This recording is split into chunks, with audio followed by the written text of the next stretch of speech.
Ableton Live 12.2 update. Expressive chords and bounce to new track. So I have the Ableton Live 12.2 update. I'm going to use the expressive chords and I'm going to use the new bounce in place feature. And we're going to see how this works. Right now I'm loading up some drums to a drum rack. And we're just going to make a super simple beat just to see how fast this works. What's going on, guys? It's your brother O.T.G, Charles Paris. The O.T.G's for Overtime Grind. Hardly seen, but I'm always around. And today I have Ableton Live 12.2 open. And we're going to check out some of the new features that just dropped, two of the new features. So one, make sure you go over and you download the expressive chords from your Ableton Live account. You have to download that. It doesn't come automatically in the update. So you go log in, look under your downloads. You can download it. It's a Max for Live device. You can see on the right hand side, I installed it. It says that it's open. Make sure you like, share, subscribe, comment. Make sure you hit the notification bell for any updates. Make sure you check out the Ableton Live Masterclass, now being updated to 12.2 and 12. All right, so now that we have the drums loaded, I'm just going to set it at some random BPM. We're going to use like 160. We're going to do a simple 1-bar loop. We're going to throw our kick on and throw our clap on and just get something going. One thing that I noticed already is that maybe because I'm screen recording at the same time, I noticed that Ableton is running extremely, it's using a lot of resources. And I have a pretty good computer, a lot of memory. Never really runs this intense. We don't even have anything open. We just have a drum track and a MIDI track, and it's already running at 20 plus something %. So that's something that I'm going to check into and see, see why it's running so high. But we have our hi-hats. We shifted those so we have them a little bit of off-grid. We're just going to throw this open hi-hat in somewhere. We go through, we're going to fix the velocity.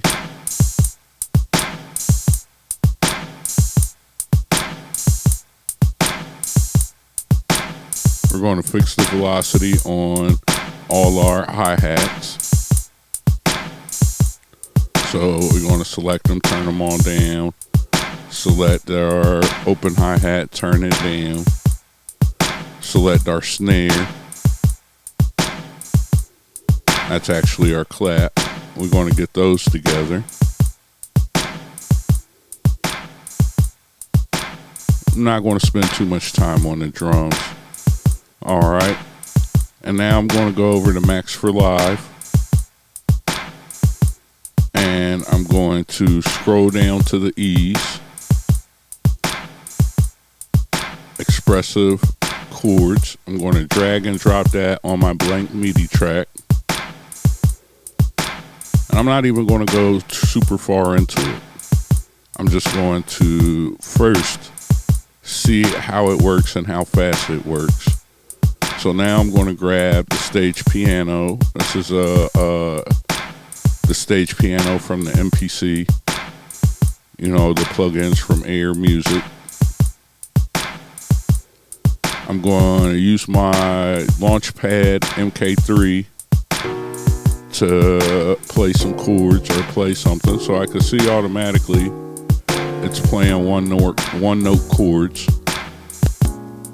And we could kind of go more in depth and figure that out, and I'll definitely do that at some point in time. But right now, I want to get to the bounce the track feature. That's really what I'm interested in the most, and it's really good. Especially looking at right now how much stress my computer's under with barely anything open. it's a perfect time to try the bounce the track. So we got our simple chord progression. You can see it's just one MIDI note, but it's playing chords. Okay, I'm going to go over now and probably let's get a bass. I'm just going to use Sub Factory.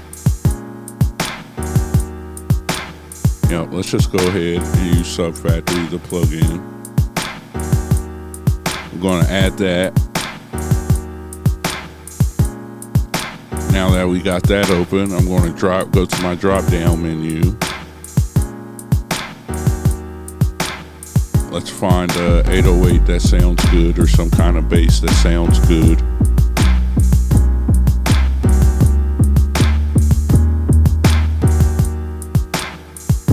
We want to find the right key.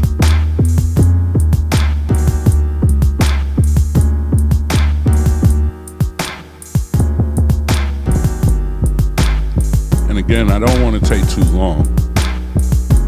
Like, what I want to do is I just want to test out the functionality and see how this works. And later on this week, I might tap back in with you guys and figure out what is going on with why it is running so heavy. But for right now, we are going to find us a quick bass. I'm going to hit that record button. I'm going to play my bass in. And now we have just a simple bass. Let's go ahead and quantize it. Some of the other notes might be off just a little bit. We'll leave them. I'm not going to worry too much. Alright, and so now let's just throw a string on there. Simple 4 tracks, just like I would do on some of the hardware devices. Let's just do a 4-track beat. Drums, main melody, bass, secondary melody to show bridge, intro, or chorus. You know what I mean? Pre-chorus. So I'm going to move to the fast section string, so that way there isn't a lot of attack. I'm going to just really go ahead and select, get something that I think is pretty dope. Pretty simple, but pretty dope. Boom. We're going to hit that. We're going to record that in. Now that we got that together, let's quantize 1, turn the volume up.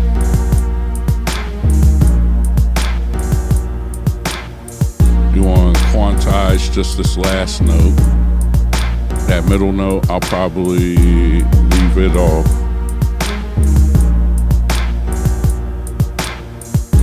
Alright, now I'm going to go and copy row 1 to row 2. I could just hit duplicate, but you know, I like to hit copy. I'm going to erase the strings. I'm going to go and take the hi-hats out to create a variation for the drums. I'm going to erase the snare. I'm going to go to the strings and erase those. And now when we switch over, we should go over to the drums with the clap, no snare, no strings. Alright, and so with that, I should have enough variation to go ahead and stop it. You know, leave the play button on for what I want to record and hit record. And now we're going to start recording this to an arrangement. So let's turn the strings on. Turn our main arrangement on.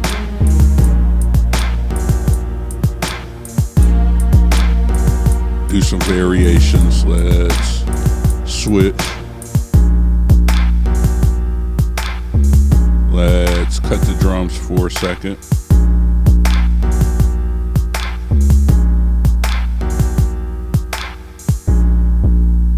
Let's turn them back on. Let's turn the 808 off for a second. Let's turn our drums off. Let's bring our strings on. And then let's go to our full arrangement. Now, let's just create a simple fade out. Let's phase out. Let's turn the drums off. Let's turn the 808 off. And then let it play, and then we're going to stop it. Boom. Now we're going to go over, we're going to send that to our arrangement. We're going to hit tab, switch over to our arrangement view. And now when I hit play, we got our arrangement all laid out. And now let's see, let's select our stage piano, right click, scroll down to bounce the new track. Boom. All right, it says it's right in the arrangement. Okay, let's go over and delete our piano.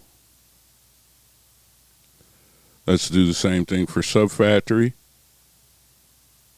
And you can't do it over the actual tab, so you got to go select what you want to bounce the track.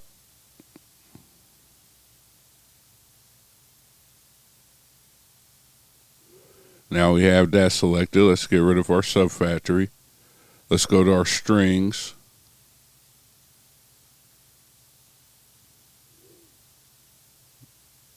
Let's select all of them. Let's bounce to a new track.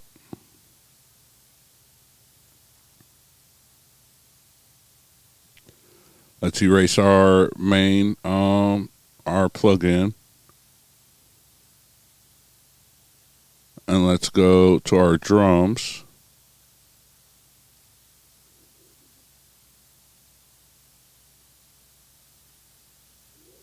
And boom, everything works. It looks pretty good. We've tried our expressive chords. We've tried our bounce the new track. I'm going to go more in depth with some of these features. We'll extend and go through some of the controls a little later. But I was excited to see how that worked. Again, the computer is maxed out. I don't really understand. I will get to the bottom of that. But we just seen that the expressive chords function works and the bounce the track function works. And I think it's something that I'll definitely use a lot. Let me know what you'll use out of the new 12.2 update or what you want to see in the next video. Like, share, subscribe, comment. Check out the master